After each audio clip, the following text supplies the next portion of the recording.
বিশ্বের সবচেয়ে শীতপ্রবণ অঞ্চলগুলোর একটি রাশিয়ার ইয়াকুতিয়া, যেখানে শীতের আয়ু প্রায় ৬ মাস। রোববার অঞ্চলটির তাপমাত্রা -৩০ ডিগ্রিতে নেমে এলেও স্থানীয় সাঁতারুরা দল বেঁধে নামেন 0 ডিগ্রি সেলসিয়াস পানিতে। তাদের ভাষায়, চারপাশে তীব্র ঠান্ডার তুলনায় পানির তাপমাত্রা তুলনামূলক গরম মনে হয়, তাই দেহে ধাক্কা কম লাগে।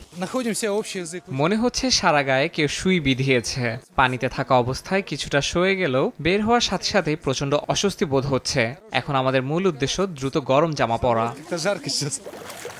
বরফ পানিতে সাঁতারকে তারা শুধু শখ নয়, বরং শরীরের রোগ প্রতিরোধ ক্ষমতা বাড়ানোর উপায় হিসেবে দেখেন। অনেকের বিশ্বাস, নিয়মিত আইস সুইমিং শ্বাসতন্ত্রকে শক্তিশালী করে, শরীরের সহনশীলতা বাড়ায় এবং রোগ প্রতিরোধে সাহায্য করে। এই অভ্যাস মানসিক দৃঢ়তাও বাড়ায় বলে মত তাদের।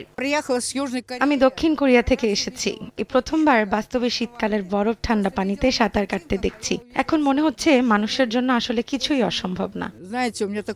মস্কো থেকে ৫,০০০ কিলোমিটার দূরে রুশ ফার ইস্টে অবস্থিত ইয়াকুতস্ক বিশ্বের সবচেয়ে ঠান্ডা শহর। অক্টোবর থেকে এপ্রিল পর্যন্ত এখানে প্রচন্ড ঠান্ডা থাকে। শীতকালে কখনো কখনো তাপমাত্রা -৬০ ডিগ্রি সেলসিয়াসেরও নিচে নেমে যায়। স্থানীয়দের কাছে -৩০ ডিগ্রি তাই উষ্ণ বলে মনে হয়।